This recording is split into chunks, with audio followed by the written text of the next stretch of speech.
Bonsoir à toutes et à tous. Merci beaucoup de votre présence pour ce débat consacré aux violences sexuelles à l'hôpital et plus largement dans le domaine de la santé, qui s'intitule « La parole enfin entendue ». Voilà, avec l'espoir en tout cas que cette parole soit enfin entendue. Justement, ce choix de l'intitulé, c'est d'essayer d'ouvrir un petit peu sur des signaux un peu positifs, malgré les tableaux parfois apocalyptiques qui sont faits de la situation et des professionnels de santé et parfois de la réalité de ce que vivent certaines patientes. Et voilà, sur un domaine évidemment qui touche tout le monde, à la fois les salariés de la santé, les professionnels de la santé, et à la fois tous les usagers et les usagères de ce domaine. C'est évidemment un lieu crucial où se joue une grande partie de notre quotidien et de notre bien-être. Pour en débattre, nous avons 4 grandes spécialistes du sujet qui pourront répondre aussi à vos questions. Cécile Andrzejewski, qui est journaliste indépendante, qui a beaucoup travaillé sur les questions de genre, sur les violences sexuelles, et qui vient tout particulièrement de publier un livre qui s'appelle « Silence sous la blouse » consacré aux violences sexuelles à l'hôpital et que je vous recommande. Nous avons donc Marie-Hélène Lahaye, qui elle est autrice d'un blog que vous connaissez sûrement pour certaines et certains d'entre vous, qui s'appelle Marie Accouche-là, et qui a écrit un livre elle aussi qui s'appelle Accouchement, les femmes méritent mieux. Également, voilà, tout à fait recommandable, qui consacré notamment aux violences obstétricales. Et Maëva et Laura, qui sont toutes les deux militantes de l'association Pour une meuf, qui signifie pour une médecine engagée, unie et féministe, et qui a pour objet de lutter contre le sexisme précisément dans le domaine de la santé. Alors juste pour vous expliquer comment on va procéder, c'est que l'idée c'est que je fasse juste 1 ou 2 questions de démarrage à nos invités du jour, pour ensuite privilégier les questions avec vous. Si vous en avez, si vous n'en avez pas, je reprendrai le micro pour leur en poser, mais j'imagine que vous en aurez.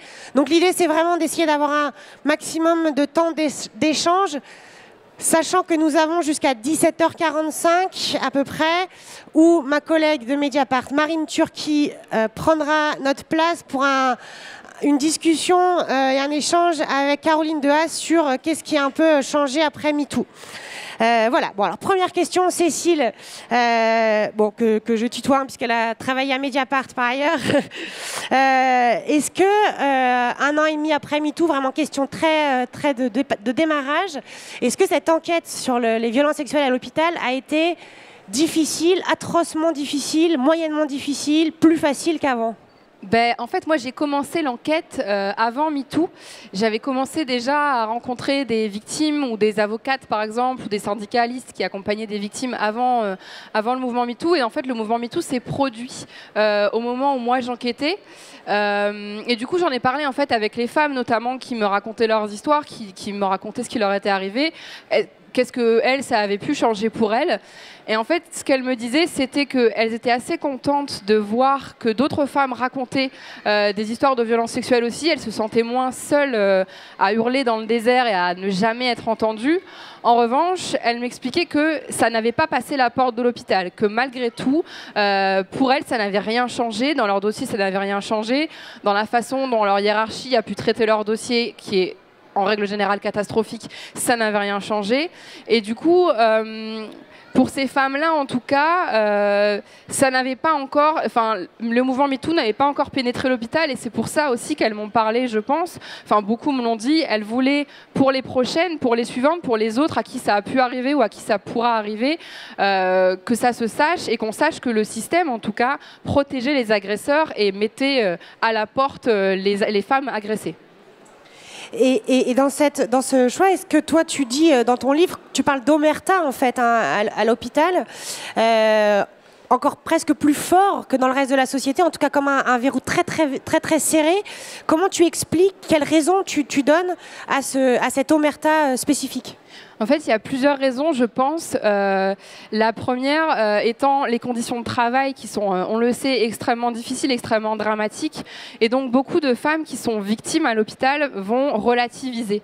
Elles vont avoir tendance à se dire, je vois voilà, des choses, des gens très malades, des gens qui souffrent. Et aussi, mes cadres ne sont pas là, elles courent dans tous les sens parce qu'on est en sous-effectif. Et il se passe tellement de choses graves que finalement, comment on va faire pour s'organiser si moi je pars parce que je ne peux plus voir mon supérieur? Comment on va faire? Donc elles vont relativiser, elles vont vraiment prendre sur elles. Alors ce qui est déjà, de toute façon, selon toutes les associations qui aident les femmes victimes de violences sexuelles, un truc très féminin de relativiser, de se dire bon, c'est pas si grave, et elles vont ça va être encore pire pour elles de parler. Et en plus, c'est un milieu quand même qui a une culture du secret qui est très très forte. Donc on connaît le secret médical. Ce qui se passe à l'hôpital reste à l'hôpital, n'en sort pas. Donc quand vous êtes victime, quand votre supérieur vous agresse, vous ne savez pas où en parler, vous n'osez pas en parler. Il n'y a pas de temps, il n'y a pas d'endroit où cette parole peut être entendue, peut être recueillie et dans les bonnes conditions. Donc il y a ça, et après aussi c'est un milieu qui est très violent, on le sait, les études de médecine, je pense que vous pourrez en témoigner peut-être, sont très très violentes, très dures, il y a un esprit de compétition très fort qui fait qu'en plus de ça, on est baigné dans la violence des relations au quotidien en fait. Donc voilà, je pense qu'un peu tout ça joue. À un moment, tu parles dans le livre de la culture infirmière, y compris pour expliquer ce phénomène. Est-ce que tu peux nous expliquer ce que c'est que cette culture infirmière? Oui, alors en fait, j'ai commencé à découvrir ça aussi au cours de procès. En fait, en suivant des procès qui concernaient des infirmières, c'était plusieurs procès différents, mais là c'était par exemple celui d'une infirmière, de plusieurs infirmières qui avaient été agressées sexuellement par un chirurgien, et un autre procès où c'était plusieurs infirmières et aides-soignantes qui avaient été harcelées sexuellement et agressées par un anesthésiste. Et en fait, à chaque fois, on leur disait « Mais enfin, mademoiselle, vous êtes infirmière, vous savez très bien que le chirurgien n'est pas votre supérieur hiérarchique. » Et donc moi, un peu novice, ça m'a un peu surprise, et donc j'ai un peu creusé dans les textes, j'ai rencontré des gens qui ont expliqué qu'effectivement, dans les textes, le médecin n'est pas, ou le chirurgien n'est pas le supérieur hiérarchique de l'infirmière. Sauf que dans la réalité des faits, vous êtes infirmière et votre chef de service vous dit « tu viens dans mon bureau, ma cocotte », vous n'avez pas le choix. Et donc vous êtes coincé. Et c'est lui le chef de service, c'est lui qui décide à la fin. Et donc après, vous allez vous plaindre, sauf qu'en fait, on va vous dire « mais attends, lui, il est très réputé, c'est le cas d'un des chirurgiens dont je parle dans le livre, il est très réputé dans sa spécialité, il est très rare.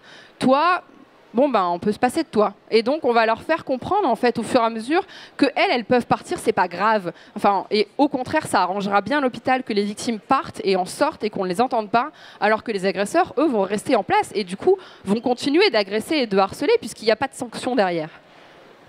Merci, merci Cécile.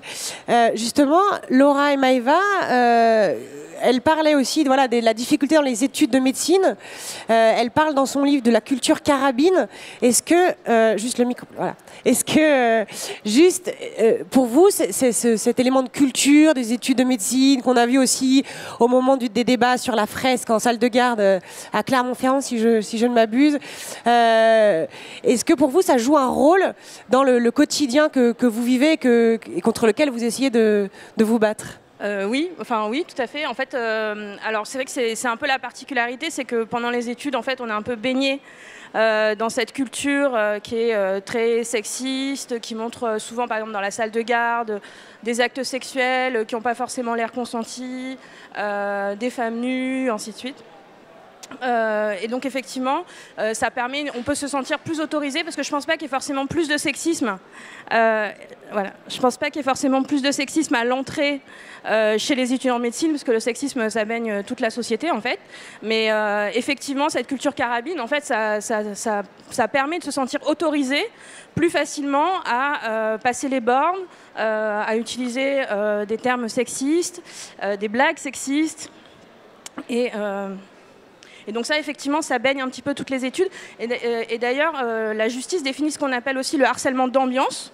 Et clairement, en fait, par exemple, les fresques de salle de garde, on va dire dans un milieu de travail normal, ça pourrait être tout à fait défini comme étant du harcèlement d'ambiance. Oui, et puis il y a vraiment, je pense, une sorte de système qui est vraiment un cercle vicieux. C'est-à-dire que sous prétexte de la blague, en fait, ça permet de faire passer beaucoup de choses. Et notamment, moi, tous les témoignages de harcèlement sexuel ou d'agression, de viol, non, je ne vais pas parler de viol, mais en tout cas d'agression sexuelle au quotidien qu'on peut lire, qui sortent en ce moment, qui ont été vraiment libérés il y a 2 ans, depuis 2 ans.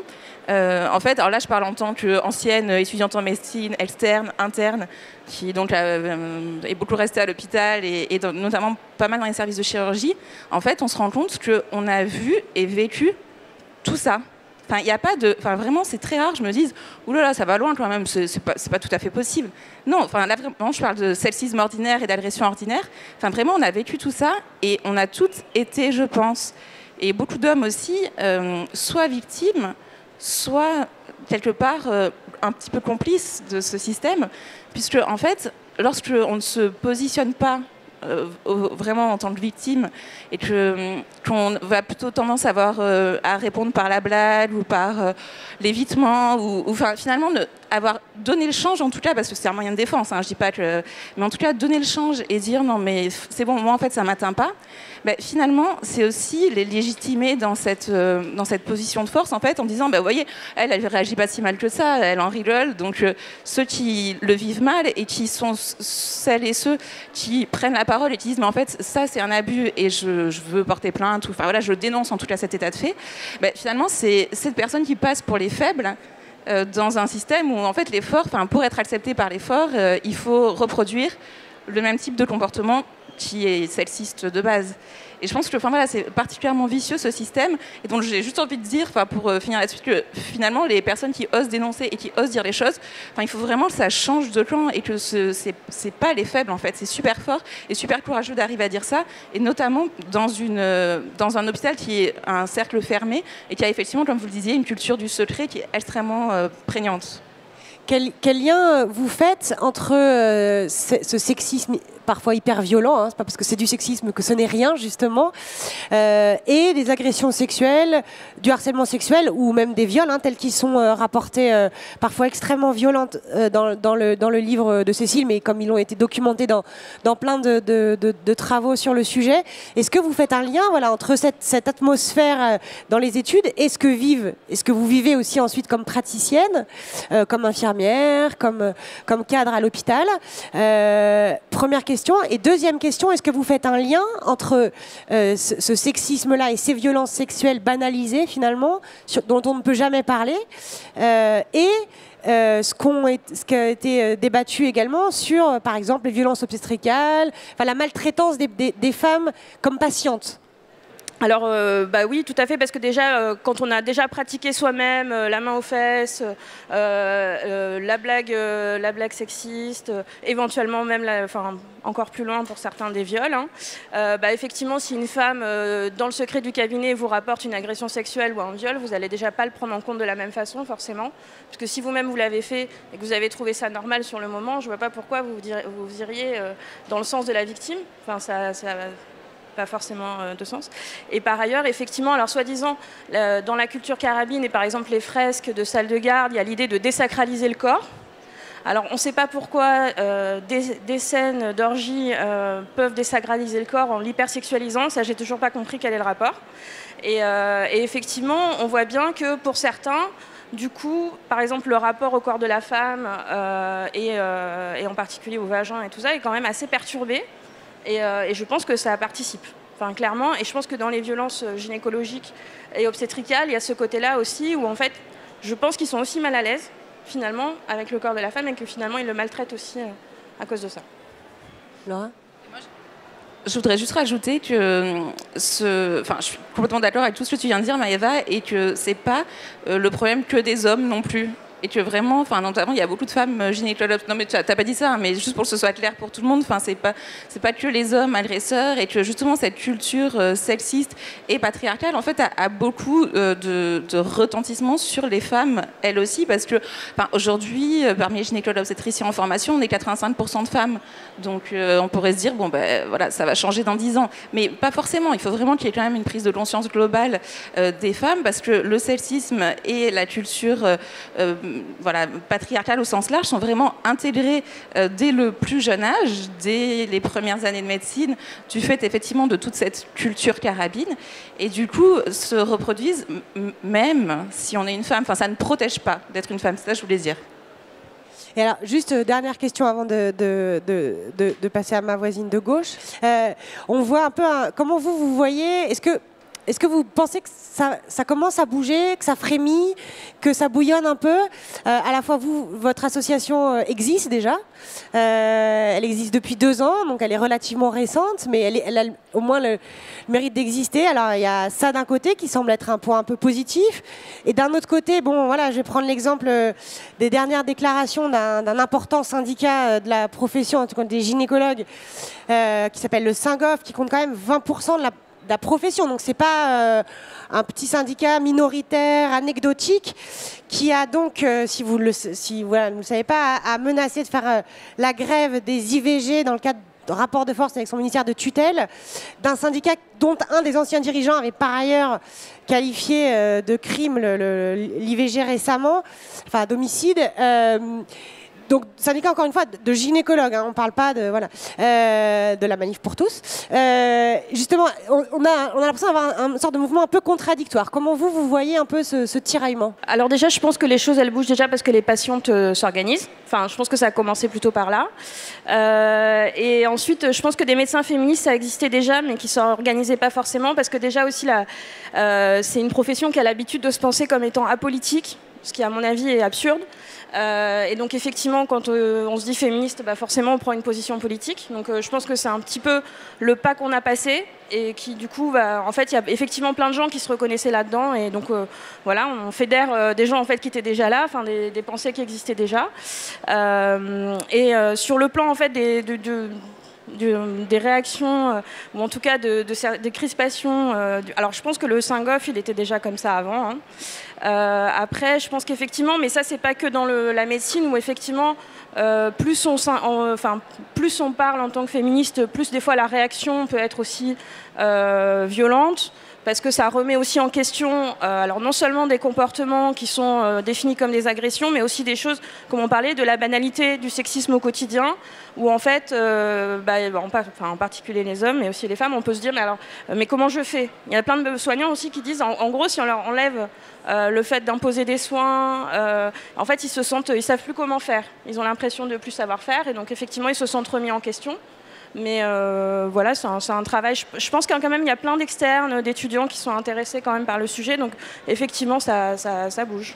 Je pense que la médecine, c'est pas à l'extérieur de la société, et qu'il y a une prise de conscience généralisée dans la société, voilà, et que les médecins forcément font partie de ça.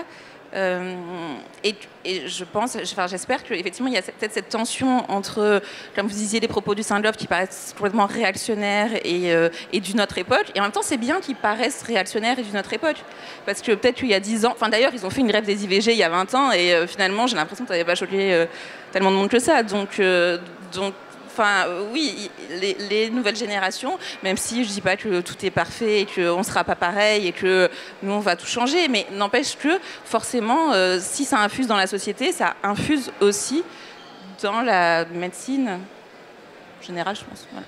Merci beaucoup. Marie-Hélène Lahaye, justement, Maëva parlait à l'instant de la mobilisation des patientes, de l'organisation des patientes comme un des éléments expliquant le fait qu'il y a aussi des choses qui progressent et qui changent et qui évoluent. Est-ce que vous qui avez depuis longtemps travaillé là-dessus avec notamment votre blog Marie accouche là, est-ce que vous avez aussi ce sentiment d'avoir participé à un mouvement un peu collectif de prise de conscience et de changement des mentalités, voire des pratiques ? Oui, tout à fait. Donc, moi, j'ai ouvert mon blog il y a 6 ans maintenant, je parlais d'une vision, donc j'ai développé une vision politique et féministe de l'accouchement, ce qui n'existait pas, parce que j'ai lancé mon blog en faisant le constat que l'accouchement était un impensé du féminisme. Et donc, moi, je pensais faire un petit blog tout à fait confidentiel, une petite niche comme ça, où je poserai quelques idées, je discuterai avec quelques petites spécialistes du sujet. Et dès les premiers billets de blog, j'étais surprise par le succès. Donc, qu'ils ont été partagés des milliers de fois sur les réseaux sociaux, avec énormément de femmes qui ont témoigné, qui me racontaient leur accouchement, mais qui s'apparentaient à des scènes de torture. Donc, ça m'a encouragée à continuer. Et je pense que c'était un des facteurs qui a permis de faire sortir ce sujet qui était tout à fait confidentiel et de le poser comme une vraie question féministe, comme une vraie question de violence faite aux femmes aujourd'hui. Donc ça, je pense effectivement que la pression des femmes et la pression des féministes est un atout essentiel. Sans ça, on aurait retrouvé, comme ça existe depuis très longtemps, certains médecins, certains soignants, certaines sages-femmes militantes, convaincues de faire autre chose que la position dominante de la profession, mais elles resteraient tout à fait isolées et sans qu'il y ait un changement radical. Et je pense que la prise de conscience des patientes et des femmes en général permet de changer les choses. Alors, même question que Maëva et Laura tout à l'heure. Est-ce que vous, quelle vision vous avez de la continuité de ce que vivent les femmes qui travaillent à l'hôpital ou dans le domaine de la santé en général, qui est parfois dramatique, hein, encore une fois, fait de nombreuses violences sexuelles, quelles qu'elles soient, bon, d'autres types de violences et de difficultés des conditions de travail aussi, évidemment. Et les pratiques que vous avez parfois dénoncées dans votre travail, parfois de façon très forte et très radicale. Quel lien vous faites entre ces conditions de travail-là, cette réalité-là comme salarié, et les pratiques professionnelles et les réalités de ce que vivent les usagères ? Alors, donc la médecine est sexiste comme beaucoup de secteurs de la société. Et dans cette médecine, il y a une branche de la médecine spécifiquement dédiée aux femmes, donc la gynécologie et l'obstétrique, où il n'y a que les femmes comme patientes. Et donc, imaginons ce que ça peut être, le sexisme vécu par ces femmes dans ce contexte de sexisme généralisé. Donc moi, mon postulat, c'est de constater qu'en fait, la gynécologie et l'obstétrique sont en soi sexistes, reposent sur des ressorts sexistes qui viennent de l'histoire. Donc si on regarde dans le contexte d'apparition de cette spécialisation de la médecine, de cette spécialité de la médecine, qu'est-ce qu'on voit ? Depuis le Moyen-Âge, je ne vais pas vous faire toute l'histoire, mais enfin en tout cas au XIXe siècle, quand ça s'est cristallisé, on était dans un contexte où c'était exclusivement des hommes qui étaient médecins, qui ont développé un point de vue des femmes qui étaient pensées à l'image des femmes du 19e siècle. Donc on a à la fois les ouvrières surexploitées, qui ne mangeaient pas à leur faim, qui se prostituaient pour survivre, enfin vraiment des femmes dans des conditions de vie très très difficiles, et la bourgeoisie où les femmes étaient corsettées, qui n'avaient absolument aucune liberté physiquement dans la vie, etc. Donc c'est dans ce contexte-là que la gynécologie et l'obstétrique s'est développée. Pour faire quoi ? Alors, pour soigner une maladie spécifique qui était le fait d'être une femme. Donc la gynécologie, c'est ça. On considère que les hommes sont l'archétype du corps sain et les femmes sont l'archétype du corps malade. Et donc, on a développé une science médicale qui vise à soigner cette maladie qu'est le fait d'être une femme. Alors, on va dire oui, comme ça, c'est un peu bon. Alors, il y a le rapport du HCE, donc du Haut Conseil à l'égalité, qui est sorti il y a un an, qui dénonçait les violences obstétricales. Et qu'est-ce que pointe ce rapport ? Il pointe le fait que les femmes vont en moyenne 50 fois au cours de leur vie chez le gynécologue, que ce soit par rapport au suivi médical, que ce soit la demande de contraception, que ce soit le fait d'être enceinte, que ce soit l'accouchement, les suites de couches, etc. Et la question subsidiaire qui se pose, parmi ces 50 consultations que toutes les femmes font en moyenne, quel est le pourcentage de femmes qui y va alors qu'elle n'est pas malade ?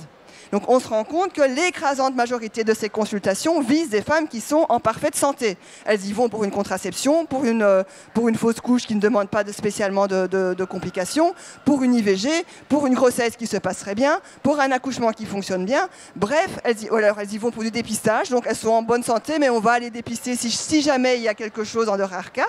Et donc en fait, l'écrasante majorité de ces consultations chez le gynécologue obstétricien ont lieu sur des femmes qui sont en parfaite santé. Et donc, en fait, le pas se fait très vite. Pourquoi obliger toutes ces femmes à aller consulter le médecin ?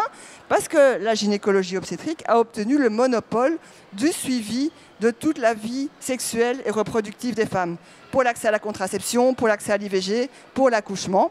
Et donc, c'est une domination qui s'installe sur le corps des femmes. Alors imaginez cette domination qui s'installe sur le corps des femmes par cette spécialité dans ce contexte beaucoup plus général de sexisme. Et donc c'est ce qui explique une grosse partie des maltraitances gynécologiques et obstétricales.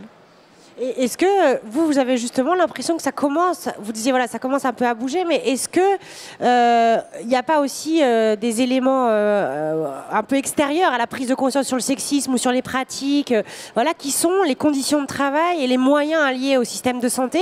Est-ce que dans un système de santé dégradé, où on finance de moins en moins l'hôpital public, pour prendre cet exemple, où il y a des médecines à 2, 8, 42 vitesses, est-ce que c'est aussi un discours qu'on peut enfin, voilà, qui peut encore porter ses fruits avec une telle dégradation économique en fait, du système de santé? Alors, les violences obstétricales, c'est la conjonction de deux types de violences. C'est la violence institutionnelle et la violence de genre. Donc la violence institutionnelle, c'est ça. C'est ces conditions de travail, c'est le fait que les sages-femmes ne sont pas assignées à une seule femme au travail, mais doivent courir entre 4-5 sages-femmes, où finalement leur rôle, ce n'est plus l'accompagnement d'une femme enceinte qui accouche à son rythme, de façon individualisée. Le rôle des sages-femmes, c'est quoi? C'est passer à toute vitesse d'une femme à l'autre, régler le débit de l'injection d'ocytocine pour en accélérer une, ralentir l'autre, de telle sorte qu'elles n'expulsent pas toutes leurs enfants au même moment, pour que l'équipe médicale puisse passer d'une salle à l'autre comme ça, on accélère une, on ralentit l'autre. Et donc on fait toute une série de gestes qui n'ont plus rien à voir avec la médecine, qui n'ont plus rien à voir avec l'idée de soigner les femmes ou de sauver la vie des femmes et des enfants, mais qui répondent simplement à une logique industrielle, une logique fordiste. Donc c'est ce qui se passe dans les salles d'accouchement. Donc ça, c'est les gros hôpitaux. Donc il y a une culture en France qui n'est pas la même dans d'autres pays, donc c'est intéressant de comparer à d'autres pays. Mais en France, il y a cette idée qu'il faut faire des gros hôpitaux. Donc on vide les hôpitaux dans des territoires entiers du pays pour les concentrer comme ça dans des grandes villes. Et ces gros hôpitaux fonctionnent sur une logique industrielle. Et quand on regarde le système fordiste, c'est quoi? Donc pensez à Ford, qui fabriquait ses voitures au début du XXe siècle.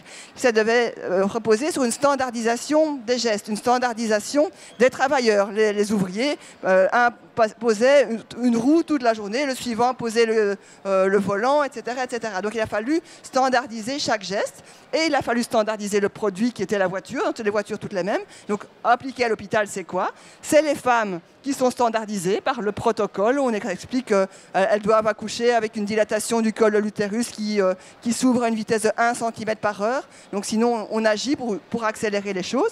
Et une standardisation des gestes des soignants. Et donc, à l'époque de Ford, les ouvriers ont constaté une dégradation de leurs conditions de vie, donc qui a été compensée par une augmentation de salaire.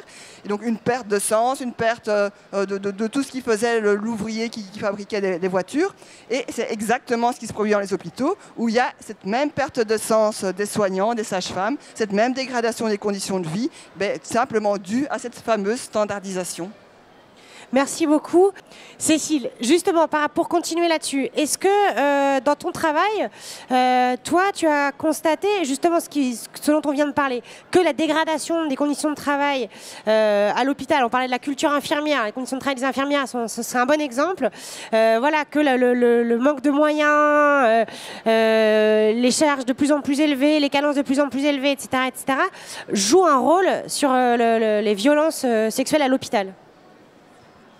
En tout cas, sur les victimes, parce que moi je me suis concentrée sur le personnel soignant, enfin les violences sexuelles dont peut être victime le personnel soignant. Et du coup, c'est des aides-soignants, des infirmières, des médecins, des étudiantes en médecine, qui de fait pratiquent dans des conditions qui sont déplorables et qui sont face à, voilà, qui doivent gérer énormément de patients, beaucoup plus que ce qu'elles peuvent gérer enfin, voilà, elles-mêmes toutes seules. Et du coup, quand il leur arrive une agression sexuelle ou quand leur chef, le chef de service ou un collaborateur un peu plus haut placé en général s'en prend à elles sont vraiment dans une course en fait. Elles doivent déjà courir partout pour soigner les gens. Elles se sentent déjà elles-mêmes, très souvent, beaucoup le disent, ont l'impression d'avoir perdu le sens de leur travail, de dire j'ai laissé ce patient pendant des heures aux urgences attendre et je me sens pas bien en tant que professionnelle parce que c'est pas ça que je veux faire, c'est pas comme ça que je veux soigner. Et du coup, elles sont déjà en souffrance. Et donc, vous ajoutez de la souffrance à de la souffrance. dans une institution qui n'écoute pas en fait le personnel, qui n'écoute pas la souffrance des siens et qui va même plutôt avoir tendance à ne pas vouloir la voir et surtout ne pas en parler. Et du coup, c'est très dur, même vous, en tant que victime, de comprendre déjà que vous êtes victime, de comprendre qu'il y a cette souffrance-là de violence sexuelle que vous venez de subir qui vient s'ajouter au reste. Donc il faut déjà le digérer, ça, il faut déjà l'accepter. Et c'est effectivement très compliqué dans un contexte très précaire, très tendu. Et après, une fois que vous vous en êtes rendu compte, vous ne savez pas vers qui vous tournez. Parce qu'en fait, vos collègues sont débordés. Elles craignent aussi parfois pour leur poste. Donc en fait, quand vous en parlez à des collègues, ce qui se passe très souvent, c'est qu'elles s'éloignent en fait, et vous vous retrouvez, en plus d'être victime, vous vous retrouvez seul face aux violences que vous avez subies. Et votre hiérarchie, elle est débordée et ça l'arrange bien d'être débordée aussi pour pas vous soutenir. Et votre hiérarchie, voilà, va pas avoir le temps de vous écouter, va surtout pas prendre ce temps-là et ne veut pas avoir ce temps-là parce que c'est déjà trop compliqué en fait à gérer. Et du coup, on va pas en plus s'occuper des violences sexuelles. C'est bon, c'est pas le principal problème. C'est ça qu'on entend. Et justement, est-ce que les syndicats dans la santé ont un rôle un peu d'accompagnement ou alors participent à leur manière, dans leur manière de ne pas s'en occuper, à la perpétuation de ces violences? Je pose la question parce qu'il y a plein de domaines dans lesquels il y a un rôle parfois positif de certaines équipes syndicales, mais parfois où les syndicats ont mis beaucoup de temps ou ne s'en occupent pas du tout, ou commencent à peine à s'en préoccuper. Est-ce que toi, dans tes enquêtes, qu'est-ce que tu as constaté par rapport aux syndicats de la santé? Moi, j'ai rencontré plusieurs victimes qui avaient été accompagnées par leur syndicat, qui avaient au moins eu cette porte-là de se dire le CHSCT a pu être à l'écoute, ou la représentante locale de la CGT, par exemple, a pu être à l'écoute. Et donc, c'est aussi des gens qui ont parfois pu les accompagner dans des démarches pour changer de poste, par exemple, ou pour trouver un autre service, qui ont pu les épauler, qui ont pu un peu aller taper du poing sur la table dans le bureau des cadres. En revanche, au sein même des syndicats, effectivement, il y a des gens qui sont chargés de ces questions et avec qui on peut en discuter et qui nous disent on est encore très en retard. Parce qu'en fait, c'est pareil pour tout le monde. Si les syndicalistes sur place ne sont pas au fait des questions de violence sexuelle, ne sont pas au fait de comment on recueille la parole d'une victime, comment on écoute ce récit, et ces personnes sont aussi elles-mêmes, ont aussi les préjugés que peuvent avoir tout un chacun dans la société, et ben ça va être aussi compliqué pour une victime. Enfin, moi, je sais que j'ai rencontré un syndicaliste qui m'a dit bon, celle-là, oui, je suis d'accord, il lui est arrivé quelque chose, mais celle-là, bon, je pense qu'elle a voulu profiter de la situation. Je dis, quand même, vous êtes syndicaliste, enfin, vous êtes quand même censé défendre les salariés, c'est bizarre de dire ça. Et en parallèle, j'ai vu aussi plein de gens avec des mandats syndicaux qui étaient très au fait aussi de comment fonctionnait le système, ce qui peut beaucoup aussi aider les victimes, parce que quand vous êtes victime à l'hôpital, après vous pouvez vous tourner vers... Il y a plein, en fait, les responsabilités sont vraiment diluées entre plein d'institutions qui vont gérer la carrière des médecins, l'ARS, etc., etc. Et les syndicats peuvent aussi avoir un rôle d'éclaireur là-dedans, parce qu'ils peuvent un peu défricher tout ça, parce que le Kidam normal a un peu du mal aussi parfois à comprendre sur le fonctionnement. Marie-Hélène Lahaye, sur les syndicats, avant de passer justement de poser la question à Laura et à Maëva. Oui, moi je crois que les syndicats, donc j'ai déjà eu l'occasion de discuter avec eux. À un moment donné, j'ai même été déléguée syndicale dans une vie antérieure. Et j'ai essayé de les sensibiliser à la question du sexisme en médecine, ce qui est assez compliqué, hein, parce que c'est vrai qu'ils ne sont pas eux-mêmes toujours au fait des questions de genre non plus, et des violences faites aux femmes. Alors moi j'ai un exemple qui m'est venu à l'esprit, c'est la déclaration d'Elisabeth Paganelli, donc toujours du Saint-Gob, la secrétaire générale du Saint-Gob il y a 2 ans, qui a dit que les IVG devaient se faire uniquement pendant les jours fériés parce qu'elle ne voulait pas octroyer des arrêts de travail. Et donc là, on touche tout de suite directement, enfin, vous voyez directement le lien avec le domaine syndical. Donc à ce moment-là, moi j'ai sensibilisé les syndicats en disant attention, c'est un sujet qu'une gynéco qui représente un syndicat, donc le syndicat qui représente les fameux 20% de la profession, prennent ce genre de déclaration, et on pourrait très vite voir à quel point ça pourrait menacer non seulement le droit à l'IVG, mais aussi une partie des droits du travail des femmes. Donc voilà, moi je crois que le rôle des syndicats serait très utile dans les hôpitaux, mais serait aussi très utile de façon beaucoup plus générale par rapport à la vie des femmes et des travailleuses en particulier. Oui, l'exemple, c'était voilà, justement, on prend l'exemple du domaine de la santé qui vaut effectivement pour tous les domaines professionnels, y compris chez les journalistes, pour donner celui de ma profession. Maëva et Laura, je reviens à ma question de tout à l'heure sur la dégradation des conditions de travail et de la dégradation du financement, notamment de l'hôpital public en France. Vous qui êtes médecin, donc qui êtes justement aux premières loges dans vos conditions de travail, dans vos conditions d'exercice de votre métier, voilà, quelle place enfin, quel rôle ça a, à votre avis, justement dans le débat qui nous occupe? Alors c'est souvent pris comme excuse quand même. Enfin, moi, ce qui me dérange, en fait, c'est que c'est quand même souvent pris comme excuse par les médecins maltraitants. En fait, on n'a pas les moyens. C'est parce qu'on n'est pas assez. Alors que bon, il y a quand même un certain nombre de violences qui sont pas vraiment liées au fait qu'on n'a pas le temps. Donc bon, je trouve que faut faire un peu attention à ce discours-là quand même. Je pense que oui, il y a une maltraitance surajoutée. On sait tous que par exemple en fin de garde, quand on n'a pas dormi, on est beaucoup moins patient et beaucoup moins à l'écoute qu'on l'était au début de la garde, c'est normal. Mais effectivement, toutes les violences ne s'expliquent pas par le fait qu'on est en burn-out ou voilà, il y a des choses qui sont beaucoup plus systémiques, qui sont beaucoup plus généralisées. Parce que je suis la première à constater qu'effectivement les conditions de travail à l'hôpital elles se dégradent, mais je pense quand même que le patriarcat, le paternalisme médical existait bien avant que les conditions de travail se dégradent. Par contre, c'est vrai qu'on peut aussi constater une forme de sexisme institutionnel, c'est-à-dire aussi qu'il y a peut-être aussi des domaines où il y a plus de femmes, plus de personnes racisées, où on va peut-être enlever plus facilement des moyens qu'à d'autres domaines qui sont peut-être plus prestigieux, ce qu'on appelle l'innovation médicale, des choses qui vont apporter plus de prestige à l'hôpital, mais qui vont peut-être soigner moins des personnes qui viennent de milieux populaires ou des choses comme ça. Donc ça, je pense que ça peut peut-être plus jouer là-dessus que peut-être sur l'organisation globale des soins. Et Laura, juste pour préciser la question du coup par rapport à ce qui vient d'être dit, pour prolonger, parce que Marianne Lay parle notamment de la question des accouchements, du fait d'avoir de recours à la péridurale, pas par choix, pas parce que la patiente le veut, mais parce ça va plus vite, parce qu'on n'a pas l'encadrement pour pouvoir gérer autant d'accouchements compliqués en même temps, ou voilà, ce type de pratique dont on a beaucoup dit que c'était lié au fait qu'il fallait faire du chiffre, pour le dire très rapidement. Qu'est-ce que vous en pensez? Alors, moi, je suis plus partagée là-dessus. Je pense que ça, enfin, l'idée de 1 cm par heure, etc., je pense que c'est vraiment des choses qu'on a... elle parlait de la dilatation pour l'accouchement, etc.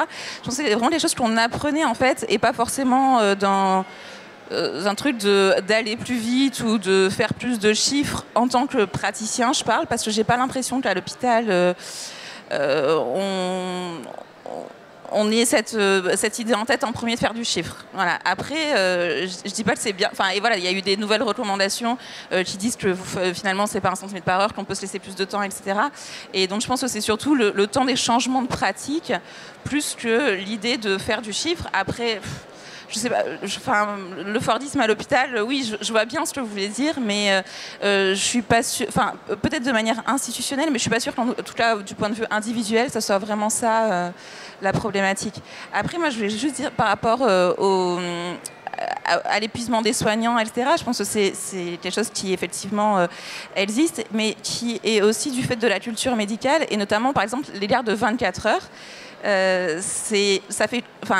Moi, quand j'ai commencé mon internat, il y avait vraiment un côté où tu t'es fort et t'es bien si tu fais ta garde de 24 heures, que le lendemain matin, tu restes à l'hôpital, et que la journée, tu peux rester pour faire de l'universitaire ou donner des cours, des choses comme ça, et c'est hyper valorisé, en fait. Et je trouve ça extrêmement dangereux que ce soit valorisé comme ça. C'est pas juste quelque chose d'extérieur, c'est dire, bah voilà, si tu veux être un bon médecin, bah, quelque part, il faut avoir la tête dans le guidon, ne penser qu'à ça, ne faire que ça, et du coup, évidemment que au-delà évidemment, ça mène aussi à des situations de maltraitance. Je pense parce que, comme tu disais, en fin de garde, à 4 heures du matin, quand ça fait... en fait, est-ce qu'on devrait vraiment se retrouver dans une situation où on voit la 20e patiente aux urgences à 4 heures du matin? Je suis pas sûre. Et d'ailleurs, il y a certaines professions, notamment les sages-femmes, qui ont arrêté de faire des gardes de 24 heures et qui font des gardes de 12 heures. Et je pense que vraiment, elles sont beaucoup plus à même de prendre en charge les patientes de la même manière à 4 heures du matin qu'à 16 heures, quand elles sont arrivées arriver à 20h plutôt qu'à 8h la veille. Mais ça, j'ai pas l'impression que ça vient aussi de la culture médicale où on valorise ce surtravail, entre guillemets. Oui, je voulais juste ajouter quelque chose sur la question des moyens. On parlait des moyens. Et en fait, il y a aussi, moi, on m'a aussi beaucoup redit dans plusieurs dossiers sur lesquels j'ai travaillé, on m'a beaucoup parlé de la pénurie médicale. Il y a beaucoup d'endroits où on a dit à des femmes, à des soignantes victimes d'un professionnel agresseur ou harceleur, oui, mais vous comprenez, on est une région tendue, donc en fait, si lui, il part, on n'a plus de chirurgien.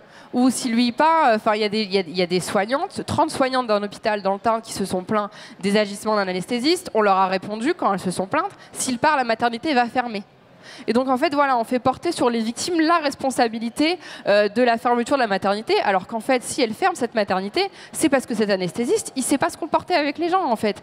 Et donc ça joue aussi, la question de la pénurie médicale est aussi beaucoup utilisé en fait quand des victimes ont la force et ont le courage de prendre la parole et de dénoncer ce qui leur arrive. C'est un peu ce qu'on leur renvoie. On dit oui, mais bon, quand même, vous vous rendez compte, là, vous allez quand même casser le fonctionnement de l'hôpital. Alors que finalement, cet anesthésiste, il a été puni et la maternité n'a jamais fermé. Ils ont trouvé des remplaçants. Donc, c'est aussi une excuse qui est utilisée pour un peu faire taire les victimes. Je voulais dire aussi qu'en fait, il y a aussi les cas d'agression de soignants sur des patients. En particulier d'agression sexuelle ça arrive, et qu'effectivement les syndicats ils peuvent avoir aussi le rôle ambigu de défendre les travailleurs, les soignants, et donc effectivement de plutôt opter pour un changement de service que pour éventuellement une radiation ou quelque chose comme ça. Donc effectivement les syndicats, ça peut être une aide, mais ça peut être aussi quand même, ils peuvent avoir un rôle ambigu parce qu'ils sont pas forcément, leur cœur de métier, c'est quand même pas forcément de défendre les violences faites aux femmes. Donc en fait, j'ai une question. On parle de violences sexuelles, que ce soit aussi bien des patientes ou des soignantes. Mais finalement, quel recours ont ces femmes? Parce que si les syndicats ne réagissent pas, si la hiérarchie ne réagit pas, la hiérarchie fonctionnaire dans la fonction publique ou privée quand c'est des hôpitaux privés, les syndicats ne bougent pas, donc Saint-Goff, CGT, peu importe. À la différence des journalistes, on a quand même un ordre chez les médecins. On a un ordre qui est censé protéger à la fois les salariés, donc les médecins, enfin pas salariés, mais les médecins, et à la fois les patientes. Que fait l'ordre? Bonjour mesdames, il y a une grande question que je me pose, c'est qu'aujourd'hui il n'y a que des femmes sur la tribune. Il n'y a que des femmes ici, présentes, sur scène. Mais attendez, quand je pose la question, vraiment, je suis vraiment... Je ne sais pas si vous entendez ce que je dis, parce que j'entends pas... Oui, très bien. Je trouve assez bizarre que, comment dire... vous parlez des syndicats, mais les syndicats, ce ne sont pas que des hommes, c'est pas genré un syndicat, hein, à mon avis.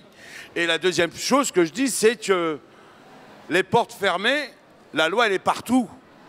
À un moment, le syndicat défense corporatiste ou autre, je crois que le délit d'agression sexuelle n'est pas une question d'homme ou de femme, c'est une question de droit pour tous, et des droits des femmes, bien sûr, mais de droits pour tous.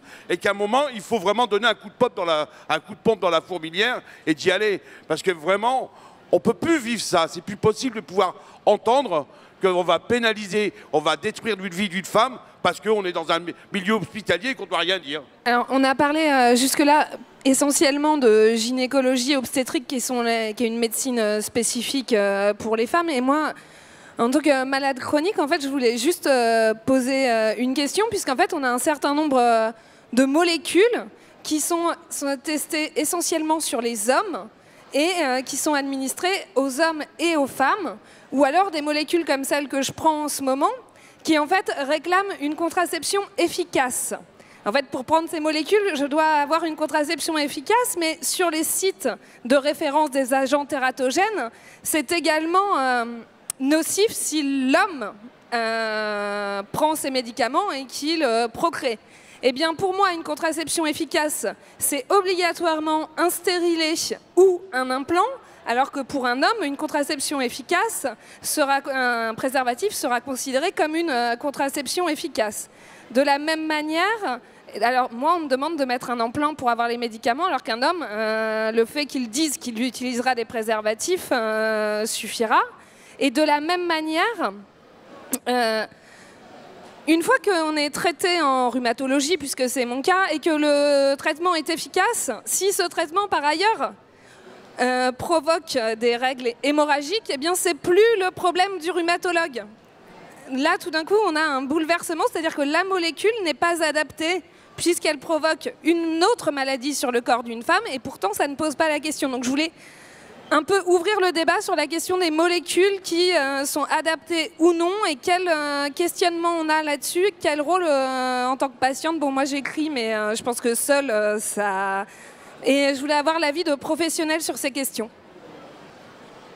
Moi, la remarque que je voulais faire, c'est que je trouve que ce qui est assez compliqué avec le milieu médical, c'est en fait les violences sexuelles qu'on peut, les violences gynécologiques ou obstétricales peuvent être vraiment très importantes dans les hôpitaux, puisqu'il y a la toute-puissance en fait, du corps médical. Et c'est là où je trouve qu'il y a vraiment une particularité dans le milieu hospitalier. Et la première fois que j'ai entendu parler de ces questions-là, certaines femmes expliquaient qu'il y avait des associations en fait, de femmes qui permettaient de faire une éducation en fait, pour les femmes, à la connaissance de leur corps, etc., pour pouvoir avoir du répondant par rapport à un corps médical, et du coup de ne pas tout accepter, parce que c'est aussi le problème, le fait d'être dans une position du coup d'ignorante par rapport à un corps médical qui serait savant, et donc c'est là où c'est l'ouverture à tous les dangers, entre guillemets. Alors je vais essayer. Donc la première question, c'était sur le Conseil de l'Ordre, je crois. Alors, le Conseil de l'Ordre, encore une fois, il a un rôle ambigu. Je crois que vous avez rappelé, il défend les patientes, il défend les médecins. Donc effectivement, c'est un rôle ambigu parce que, en fait, très régulièrement, il y a un conflit en fait entre ce que souhaite la patiente et ce que souhaite le médecin, tout simplement, et qu'effectivement, il se retrouve un peu jugé parti. Ça a posé problème dernièrement dans des histoires de viol de patientes par un médecin qui avait été dénoncé plusieurs fois par des patientes, et effectivement, les plaintes n'avaient pas été reçues. Donc effectivement, c'est quand même problématique. Alors, je pense que de toute façon, c'est comme partout, il y a peut-être des gens au sein du Conseil de l'Ordre qui ont envie que les choses soient un peu différentes. Je pense en particulier à leur réponse. Alors c'était un communiqué, mais par rapport à ce que le Saint-Goff avait dit sur la grève de l'IVG, donc on sent une sorte de frémissement. Mais effectivement, très régulièrement, le Conseil de l'Ordre a quand même on va dire une vision assez conservatrice de ce qu'est un médecin. Et en particulier, je pense que tout ce qui est rapport à la confraternité, au délit voilà. Ça, c'est vraiment problématique parce qu'en fait, effectivement, ça empêche de pouvoir dire que tel confrère est maltraitant. Ça empêche de pouvoir dénoncer soi-même, par exemple, en tant que soignant, des violences qu'on peut constater.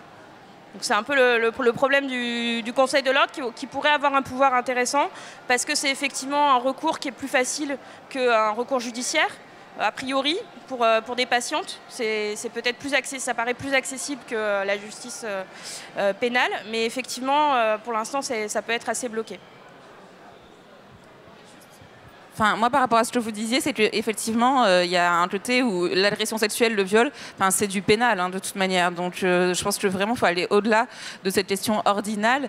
C'est très particulier, les professions régies par un ordre. C'est pas du tout le cas de toutes les professions. Il n'empêche que tous les hommes et toutes les femmes qui sont coupables d'agression sexuelle ou de viol peuvent aller au pénal et être punis pour ça. Donc, je pense qu'au-delà de la question... Que l'ordre se positionne dans... Oui, ce serait bien, ce serait mieux, et voilà. Mais en vrai, c'est pas tellement la problématique. Oui, sur l'ordre, parce que du coup, dans pas mal d'affaires que j'ai suivies, les femmes victimes avaient pu saisir l'ordre et pour un peu voir comment ça réagit de l'autre côté. En fait, c'est très compliqué déjà d'une part quand vous êtes victime d'aller taper à la porte des confrères de votre agresseur. Déjà, il y a quand même cette démarche-là qui est assez compliquée, que ce soit pour des victimes patientes, des victimes infirmières ou médecins.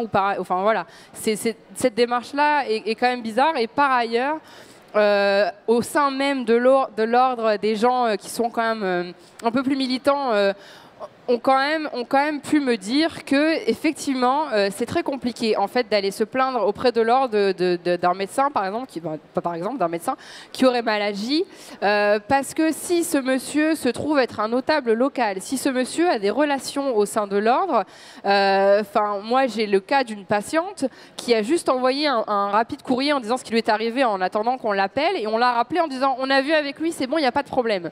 Sauf que elle les a rappelés derrière, elle était heureusement accompagnée d'une association qui leur a dit attendez, vous n'avez pas entendu son récit, vous n'avez pas rencontré cette femme, vous ne savez pas ce qui lui est arrivé.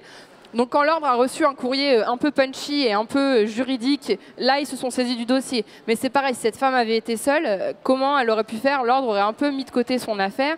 Et de même pour des femmes victimes au sein de l'hôpital, des soignantes, enfin... Un membre de l'ordre m'expliquait que la législation est un petit peu différente, c'est un peu technique, mais la législation est un petit peu différente en ce qui concerne un médecin lambda et un praticien hospitalier.